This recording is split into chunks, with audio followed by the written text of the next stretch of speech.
Hello, I'm Dr. D and today I'm doing a video to give you my top 5 tips on finding the best IVF clinic for you. Now, I personally know it's a really stressful time.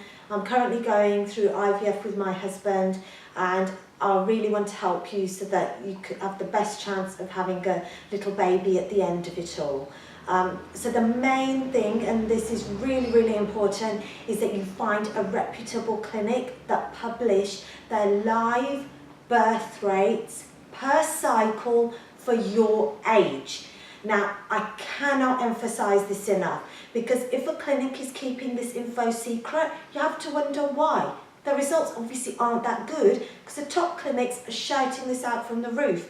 Now, the reason it's important is the older a woman gets, the more chromosomal problems there are within the egg, and that leads to a higher chance of miscarriage. So a woman may become pregnant, but then she might miscarriage. So some clinics are publishing the pregnancy rates, but that doesn't help you because you actually want to be able to take a healthy baby home after that IVF cycle. So this is really important. Linked to that is to make sure that your fertility doctor is also a gynecologist who's also reputable. So the tip for that is to make sure that they are linked with a big university teaching hospital, because that means they'll be up to date on all the latest research. They'll be able to diagnose any fertility issues that you may have, such as polycystic ovaries or endometriosis or fibroids or any other issues that will personally affect your fertility. So that's really important. So number 2 is making sure that the clinic transfers the embryo at day 5.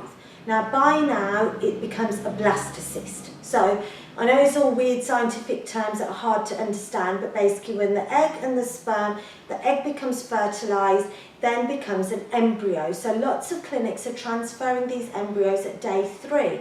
But the problem is loads of embryos can survive to day 3. It's only the ones with that are least likely to have problems with the chromosomes that actually make it to day 5. So it's really important for the best success rates that you get an embryo transferred when it's already managed to survive to be a day 5 blastocyst, because you don't want to go through the stress of a cycle. I mean, I don't.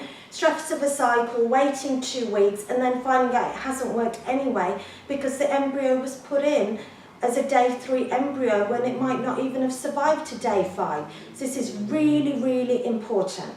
Now, another issue to look for, number 3, top tip, is to make sure that the fertility clinic offer you blood tests and ultrasounds while you're having the cycle, even, every day of the week if possible. So 6 to 7 days per week. Plus they should have somebody that you can phone if you're concerned, for example, having pains, you're really nauseous or ill, or have some worries, somebody to call up. Now the reason that's really important is 1, it combats stress, but 2, the main reason is you don't want them checking your bloods and ultrasounds on a Friday, then going off home and then not checking you till the Monday, because what if the best day for the egg retrieval was over the weekend? So that's really important, because if the eggs aren't perfectly ripe for the IVF, obviously there's going to be a lower chance of success. So this is really important, and we measure the best chance of getting the highest number of eggs by the ultrasound, which checks the size of follicles, and also blood tests to measure your hormones. Dr. D's number 4 tip for finding the best IVF clinic is actually finding one that only transfers 1 embryo at a time. Now, the importance of that is a lot of the clinics will transfer 2 or 3 of the embryos, and that can lead to having twins or triplets, and they sell that as, oh, that's really exciting, you'll have your family all in one go. But the problem is that increases the chances of miscarriage and also all the problems that can occur with premature birth.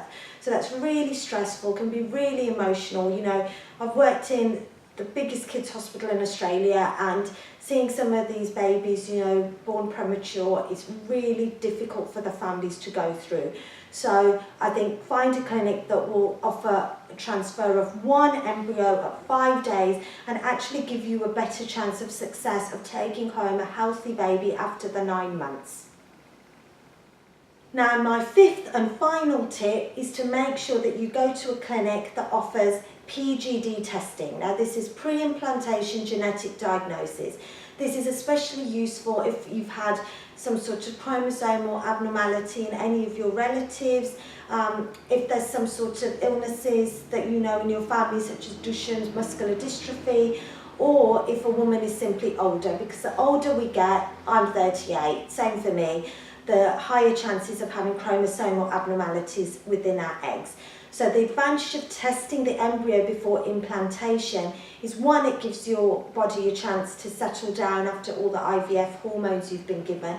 And the main thing is you know that that embryo that implanting is healthy. So I'll give you an example. If to me, I get an embryo transferred at day 5 that's not been tested, I'm 38, there's a 30% chance that I'll go on to have a healthy baby. But if that embryo's been tested, that doubles to a 60% chance per IVF cycle. Now, for me personally, that is massive. And for any of you out there, that's massive. So it's really important this is offered. And the same way that something called ICSI, which is intracytoplasmic sperm injection, the advantage of that is if there's a problem with the male sperm, that they can be injected directly into the egg, again increasing chances of fertility and conception. So these are my tips, and please follow them. I've done a lot of research myself, and I'm actually following them myself, because some clinics may be cheaper, some may be nearer to your house, but if you have to keep having several cycles, like some families out there have 10 cycles, it's so emotional, strain on your relationship, it's heart-wrenching each time, and the cost, it's thousands of dollars each go. So please follow these tips, and good luck. So to recap, my top 5 tips for IVF are: number 1, ensure that your clinic and fertility doctor have the best results and the best reputation.